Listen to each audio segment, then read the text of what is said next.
Have you ever opened your phone to check just one message, only to find yourself scrolling 30 minutes later with no memory of how you got there? Do you feel like social media consumes more of your day than you ever intended, leaving you drained rather than fulfilled? Have you ever wondered why it's so hard to put the phone down, even when you know it's wasting your time? These are not accidents, they are design. Social media platforms are not neutral tools. They are carefully engineered environments built to hijack your attention. Behind every scroll, like, and share, there are teams of designers, psychologists, and engineers whose job is not to make your life better, but to keep you hooked for as long as possible. Because the longer you stay, the more ads you see, and the more profit they make. This is the social media trap, and understanding it is the first step to escaping it. At the heart of this trap lies the algorithm. When you open an app, you are not seeing a random collection of posts.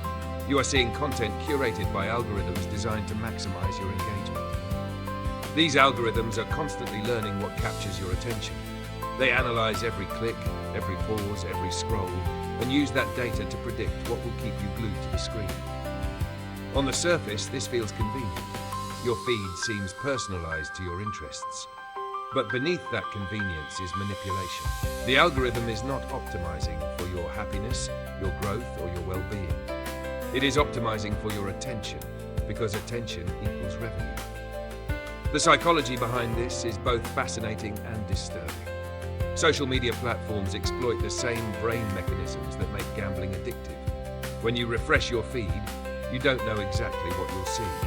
Sometimes it's boring, sometimes it's mildly interesting, and sometimes it's incredibly rewarding. A funny meme, an inspiring story, a juicy piece of gossip. This unpredictability creates what psychologists call a variable reward schedule. It's the same system used in slot machines.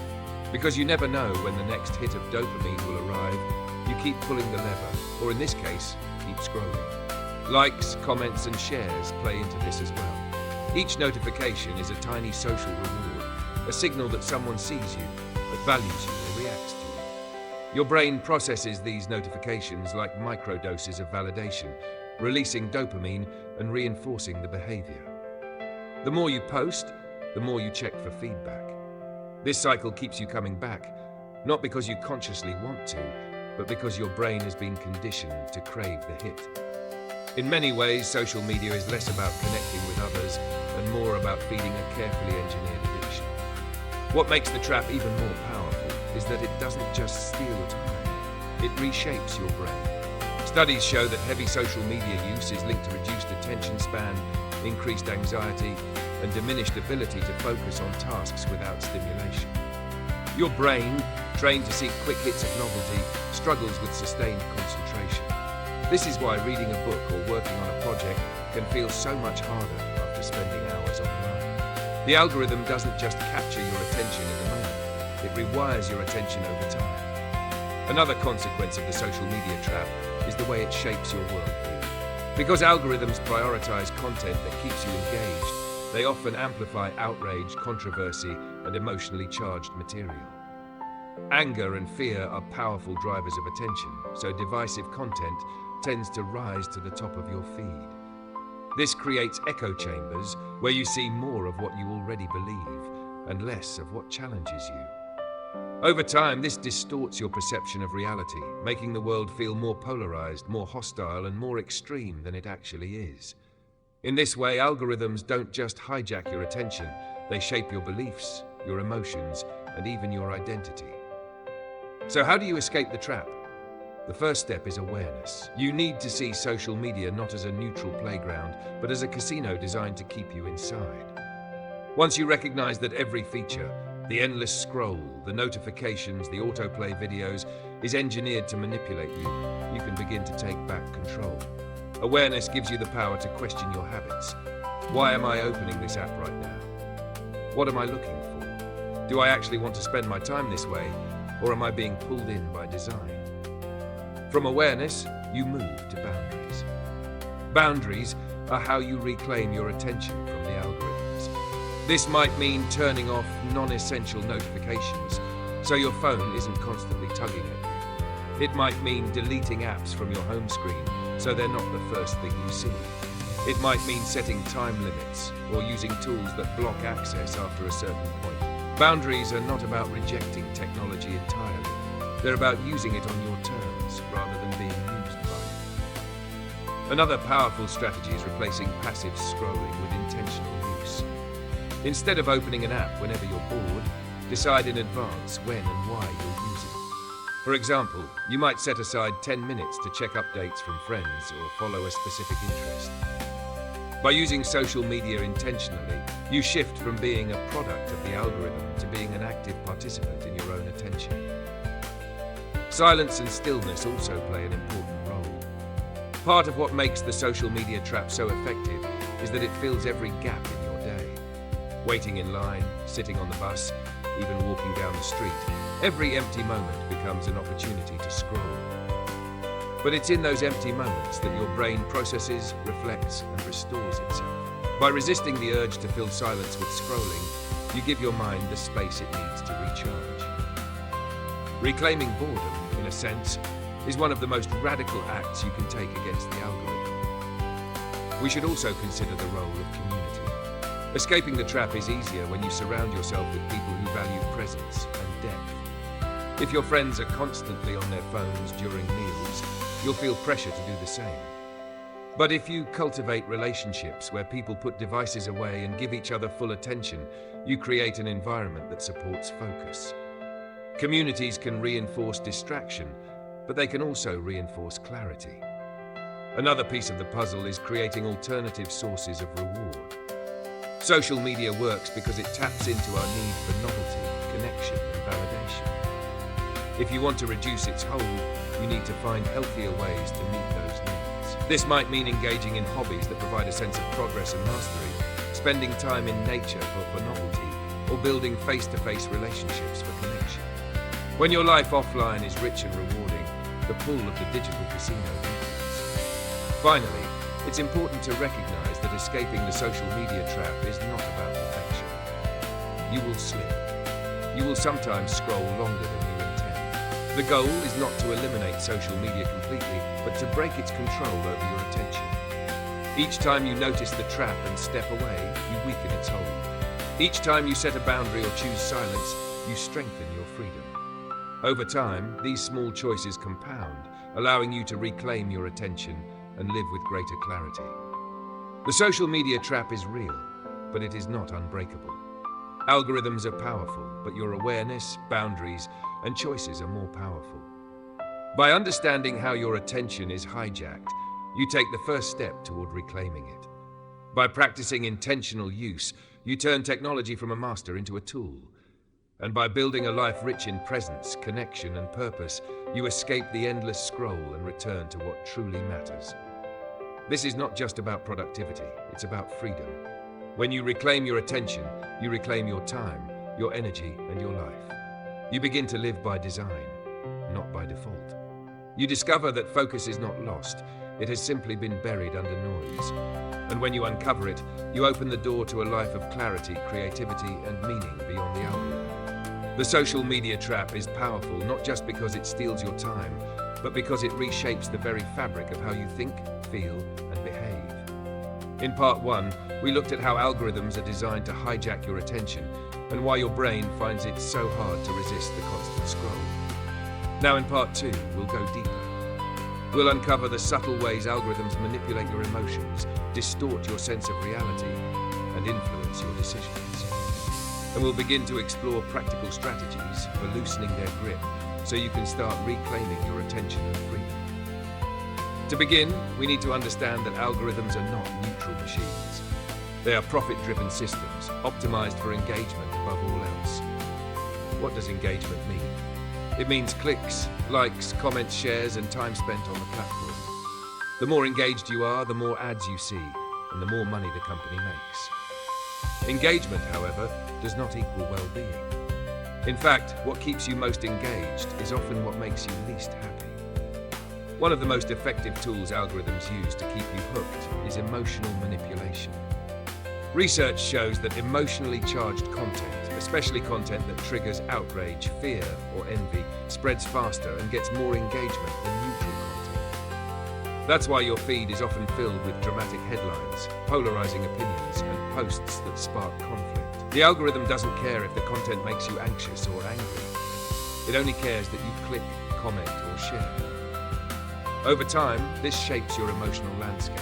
You begin to feel like the world is more hostile, more divided, and more chaotic than it actually is. This manipulation also extends to comparison. Social media thrives on curated versions of life. People post highlights, not reality. You see their vacations, achievements, and celebrations, but rarely their struggles or failures. The algorithm amplifies these polished moments because content that makes you compare yourself is content that keeps you engaged. The result is the infamous comparison trap, where you measure your messy behind the scenes against someone else's curated highlight reel. This breeds feelings of inadequacy, envy, and low self-worth. You don't consciously choose to compare, but your brain does it automatically, and the algorithm knows it. Another subtle but powerful way algorithms shape your life is through echo chambers. Because the system is designed to show you more of what you already engage with, it gradually narrows your exposure. If you like a certain type of content, whether it's political, cultural, or lifestyle related, you'll see more of it. Over time, your feed becomes an echo chamber that reinforces your beliefs while filtering out opposing views. This doesn't just limit your perspective, it deepens polarization. You begin to see people who disagree with you as not just different, but irrational or even dangerous. The algorithm is not designed to foster understanding or dialogue. It's designed to keep you engaged, and outrage is one of the strongest hooks. Beyond shaping emotions and beliefs, algorithms also influence behavior in more direct ways. Think about shopping. How many times have you seen an ad on social media and ended up buying something you didn't plan to? These ads are not random. They're hyper-targeted based on your browsing history, interactions, and even your conversations. Social media companies gather immense amounts of data about you. What you like, what you watch, what you pause on, even how long your eyes linger on a post. This data fuels algorithms that predict what products or services will tempt you most. The result is not just distraction, but consumption. You are nudged into buying things not because you need them, but because the system knows you're vulnerable to them. So the trap is not only about time wasted, it's about attention redirected, emotions manipulated, beliefs distorted, and behaviors shaped. In many ways, the cost of the social media trap is not measured in hours, but in agency. The ability to choose freely how you think, feel, and live. Now the question is, how do you loosen the grip? The first step is to make the invisible visible. Remember, algorithms thrive on operating behind the scenes. The less you understand about how they work, the more control they have. Simply recognizing that your feed is curated, not a reflection of reality, gives you a layer of distance. Each time you scroll, remind yourself, this is not the world. This is an algorithm's version of the world. That awareness creates space for choice. The second step is to take control of your inputs. If algorithms feed you more of what you engage with, then be intentional about what you engage with. Follow accounts that inspire, educate, or uplift you. Mute or unfollow accounts that trigger negativity, comparison, or outrage. Use features like not interested or hide posts to train the algorithm. While you may not have full control, you can nudge the system to show you content that supports rather than sabotages your well-being. The third step is to create boundaries. Social media is addictive because it's always available. Any moment of boredom can be filled with a scroll. Boundaries limit that availability, breaking the habit loop. You can set app timers to cut off use after a certain amount of time. You can remove apps from your home screen so they're not the first thing you see. You can designate phone-free zones in your home, like the bedroom or dining table. These boundaries may feel restrictive at first, but they're actually liberating. They free you from the constant pull of the algorithm, giving you back control of your time and attention. Another powerful strategy is practicing digital fasting. Just as fasting from food resets your body, fasting from social media resets your brain. This doesn't mean quitting forever. It means intentionally stepping away for a period of time, whether it's a few hours, a day, or a weekend. During this time, notice what happens. At first, you may feel restless or anxious, but soon you'll begin to experience clarity, focus, and presence.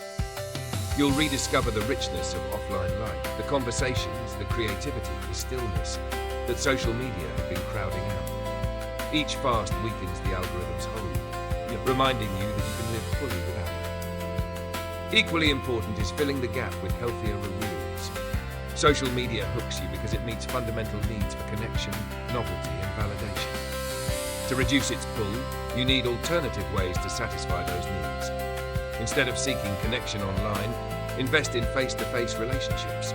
Instead of chasing novelty through endless feeds, explore hobbies, books, or nature. Instead of relying on likes for validation, practice self-reflection and gratitude. When your life offline is rich and rewarding, the online trap loses much of its power. Mindfulness also plays a crucial role in breaking free. Mindfulness teaches you to notice your impulses without reacting automatically. The next time you feel the urge to check your phone, pause. Ask yourself, what am I looking for right now? Am I seeking distraction, comfort, or connection? By bringing awareness to the urge, you interrupt the habit loop. You may still choose to open the app, but now it's a choice, not an unconscious compulsion. Over time, this mindful approach helps you develop a healthier relationship with technology. Another important strategy is reclaiming boredom. We've been conditioned to see boredom as bad, something to eliminate instantly with a scroll.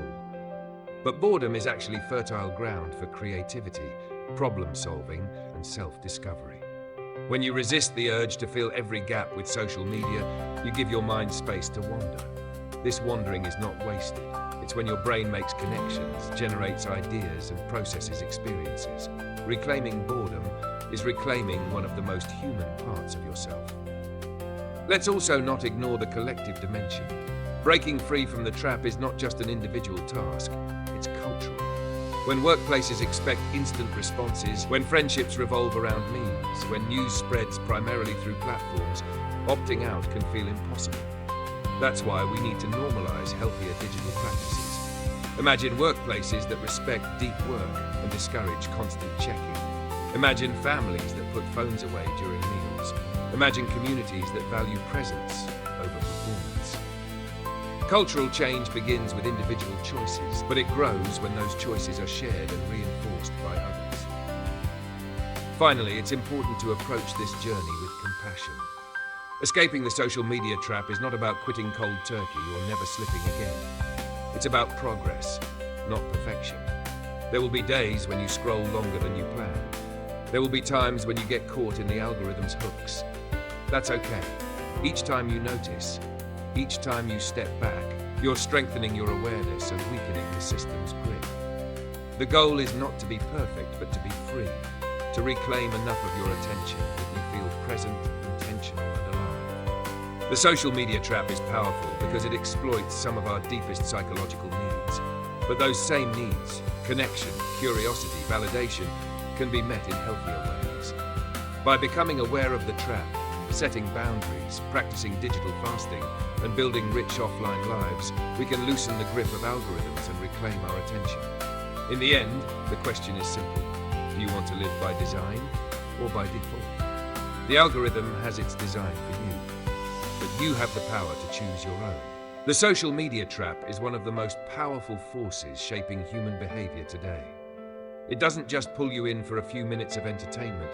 It rewires your brain, influences your decisions, and even dictates how you see yourself and the world around you. In parts 1 and 2, we explored how algorithms hijack your attention, the psychology that makes them so addictive, and the emotional manipulation that keeps you hooked. Now in part 3, let's look at the bigger picture. The cost of staying trapped, the rewards of breaking free, and the practical mindset shifts that can help you reclaim your time, your focus, and your life. And before we dive in, don't forget to subscribe to Think Fresh Daily, like this video, and share it with someone who needs to hear this message. Together, we can push back against the noise and reclaim control of our attention. The first truth we need to face is that the cost of distraction is enormous. At first glance, losing a few hours scrolling each day might not seem catastrophic. But when you add it up, those hours become weeks, months, even years of your life. Imagine spending a decade of your life staring at screens, consuming content designed to profit from your attention but offering little in return. Beyond time, the cost extends to your mental health. Constant exposure to curated feeds fuels anxiety, depression, and feelings of inadequacy. The trap also erodes relationships. How many conversations are half listened to because your phone vibrated? How many moments with family or friends are missed because your attention was elsewhere? The cost is not abstract, it's deeply personal. The professional cost is equally significant.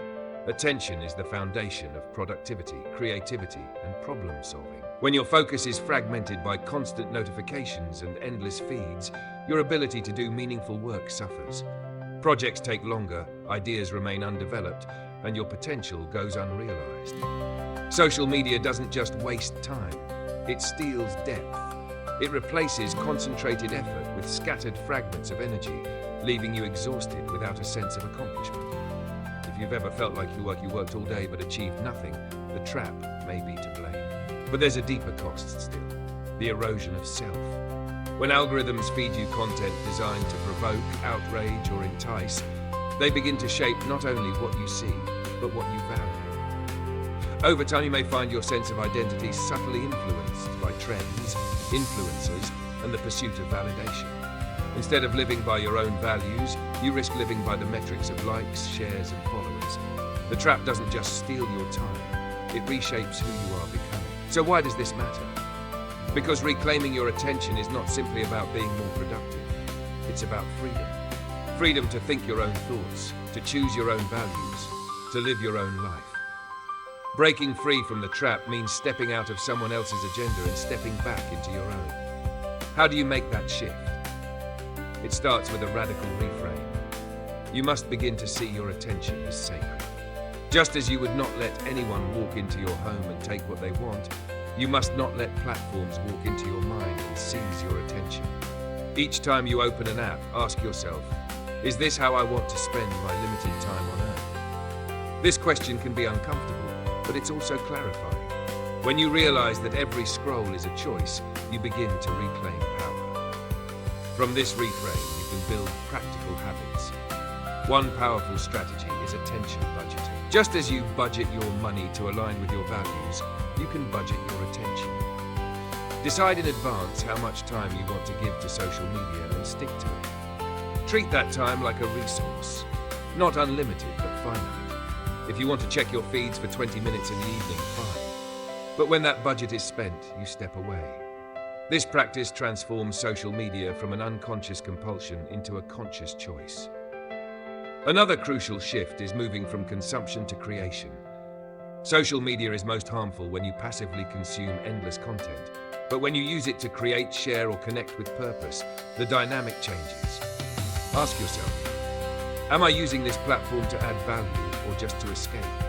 Am I sharing something meaningful or just scrolling out of habit? Creation gives you agency. It turns you from a product of the algorithm into an active participant in your own narrative. Community is another key. Algorithms isolate us in echo chambers, but breaking free requires collective effort. Talk openly with friends and family about digital boundaries. Encourage phone-free meals or gatherings. Share strategies and support each other in reducing screen time. When digital detox becomes a shared practice rather than a solo struggle, it becomes sustainable. You're no longer fighting the trap alone, you're building a culture of presence. Let's not forget the role of silence and solitude. The trap thrives on constant stimulation, but your brain needs quiet to recharge, reflect, and create. Intentionally schedule moments of silence into your day, whether it's a morning walk without your phone, a few minutes of meditation, or an evening unplugged. These moments may feel uncomfortable at first, but they are essential. They remind you that you are more than your notifications. They reconnect you with your own thoughts, your own creativity, and your own sense of self. Breaking free from the trap also requires building alternative sources of meaning. If social media is your main source of entertainment, connection, or validation, it will be nearly impossible to let go. You need to cultivate offline habits that fill those needs in healthier ways. Spend time in nature for novelty, nurture face-to-face relationships for connection, and engage in hobbies or creative pursuits for validation and growth. The richer your offline life becomes, the weaker the trap's pull. Now let's talk about the long game. Escaping the trap is not about deleting all your apps tomorrow and never looking back. For most people, that's unrealistic. It's about small, consistent changes that compound over time. Start with one boundary, maybe turning off notifications or designating one phone-free hour each evening. Then add another, perhaps a digital fast on Sundays or a limit of 2 social media checks per day. Each small step chips away at the trap, strengthening your autonomy. Along the way, remember that slipping is normal. You will get caught in the scroll. You will sometimes waste an hour online. But the goal is not perfection. The goal is awareness. Each time you notice and reset, you build resilience. Each time you step back, you reclaim more of your life. The trap thrives on unconscious use. Awareness is its undoing. The rewards of this journey are profound. When you break free from the trap, you don't just gain time, you gain presence. You start to experience life more vividly, without the constant filter of the screen. Meals with loved ones feel richer. Work becomes more meaningful. Even boredom becomes fertile ground for creativity. Your mind, no longer pulled in 1,000 directions, begins to heal, focus, and flourish. You also gain clarity. Without the noise of constant feeds, you can hear your own thoughts again. You rediscover what you truly value, what inspires you, what you want to create. This clarity is priceless because it allows you to live not by algorithm, but by intention. And perhaps most importantly, you gain peace. The anxiety, comparison, and restlessness that come from endless scrolling begin to fade. In their place, you find calm, confidence, and contentment. You realize that you are not missing out. You are showing up. You are no longer chasing validation in a digital casino. You are living fully in the present. So here's the challenge. Take one step today. Turn off a notification. Set a time limit. Put your phone down during your next meal. Notice how it feels. Then take another step tomorrow. Over time, these steps will build a path out of the trap and into a life of clarity, focus, and freedom. And if this message resonates with you, don't keep it to yourself. Share it. Spread it. Help others see the trap for what it is. And most importantly, subscribe to Think Fresh Daily for more tools, insights, and strategies to reclaim your mind in the age of distraction. Together, we can create a culture where attention is valued, presence is celebrated, and freedom is possible. The trap may be powerful, but your awareness, your choices, and your community are strong. The algorithm doesn't get the final say. You do. Reclaim your attention.